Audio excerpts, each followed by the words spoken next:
विधानसभा निकालानंतर महायुतीला बहुमत मिळूनही तीन पक्षाच्या खिचडीने सत्ता स्थापन करण्यासाठी अनेक दिवस लागले.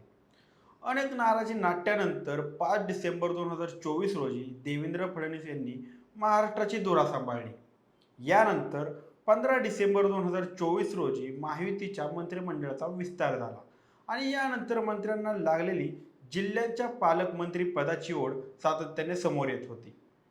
सत्ता स्थापनेनंतर जवळपास 2 महिन्यांनी 18 जानेवारी 2025 रोजी राज्यातील पालकमंत्री पदाची यादी जाहीर झाली. पण यातही महायुतीत नाराजी असल्याचं समोर येत आहे.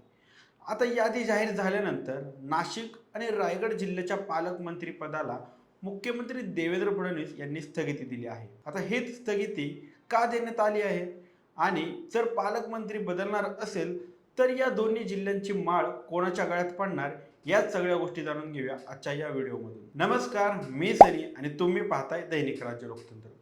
18 जानेवारी 2025 रोजी राज्यातील पालकमंत्री पदाची यादी जाहीर झाली. यामध्ये गडचिरोली पालकमंत्री पद मुख्यमंत्र्यांनी आपल्याकडेच ठेवलं, तर एकनाथ शिंदे यांना मुंबईसह ठाण्याचं पालकमंत्रीपद मिळालं. दुसरीकडे बीडच्या मस्साजोगचे सरपंच संतोष देशमुख प्रकरणामुळे अजित पवारांनी पुण्यासह बीड जिल्ह्याचा पालकमंत्री पदाचा भार घेतला. धनंजय मुंडे यांना शेवटी बीड जिल्ह्याच्या पालकमंत्री पदापासून वंचितच राहावं लागलं. आता राज्याच्या सामान्य प्रशासन विभागाने पत्र काढून रायगड आणि नाशिकच्या पालकमंत्रीपदी करण्यात आलेली नियुक्ती त्यांना फडणवीस यांनी स्थगिती दिली आहे. रायगडमध्ये अदिती तटकरे यांचे पालकमंत्रीपद नियुक्ती केली होती, पण कॅबिनेट मंत्री भरत गोगावलेंनी आपली नाराजी सरळ भाषेत मांडली. भरत गोगावले म्हणाले की मी वरिष्ठांना फोन केला होता, मात्र याबाबत माझा त्यांच्याशी काही चर्चा झालेली नाही.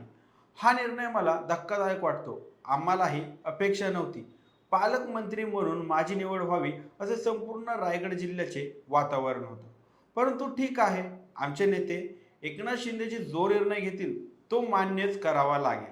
आता गोगावलेंसोबत शिवसेनेचे अनेक नेते पालकमंत्री पदावरून नाराज असल्याचं समोर येत आहे. दुसरीकडे नाशिकचे पालकमंत्री पद भाजपच्या गिरीश महाजन यांना देण्यात आलं होतं, पण त्याही ठिकाणी शिवसेना नाराज असल्याचं दिसून येत आहे. दादा भुसे एवढे सिनियर नेते असताना नाशिकचं पालकमंत्री पद आम्हाला भेटायला हवं असे शिवसेनेचं म्हणणं आहे. यामुळे पक्षातील नाराजी पाहता एकनाथ शिंदेंनी थेट फडणवीसांनाच फोन करून चर्चा केली. फोन होतात नाशिक आणि रायगडच्या पालकमंत्र्यांच्या नियुक्तीला देवेंद्र फडणवीस यांनी स्थगिती दिली आहे. आता ही स्थगिती दिल्यानंतर रायगडसाठी भरत गोगावले किंवा उदय सामंत यांना पालकमंत्री पद मिळण्याची शक्यता आहे, तर नाशिकचं पालकमंत्री पद पुन्हा दादा भुसेंना सांभाळतील अशी शक्यता वर्तवली जात आहे. यामुळे आता या दोन्ही जिल्ह्यांच्या पालकमंत्री पदावरून महायुतीत रस्सीखेच दिसून येत आहे. आदिती तटकरे यांना पालकमंत्री पदावरून हटवल्यामुळे अजित पवार आता काय करणार याकडे सर्वांचं लक्ष आहे. महायुतीत एकनाथ शिंदे आणि अजित पवार असा वाद रायगडच्या पालकमंत्री पदामुळे पेटण्याची शक्यता आहे. आधीच मुख्यमंत्री पदावरून नाराज असलेले एकनाथ शिंदे यांची मनधरणी करण्याचं काम सातत्याने देवेंद्र फडणवीसांना करावं लागत आहे. यामुळे अजित पवार शांत बसणार नाहीत हे मात्र नक्की. आता या दोन्ही जिल्ह्यांची पालकमंत्री पदाची माळ कोणाच्या गळ्यात पडणार हे पाहणं उत्सुकतेचं ठरणार आहे. तुम्हाला काय वाटतं, या दोन्ही जिल्ह्यांना शिवसेनेचा पालकमंत्री भेटेल का?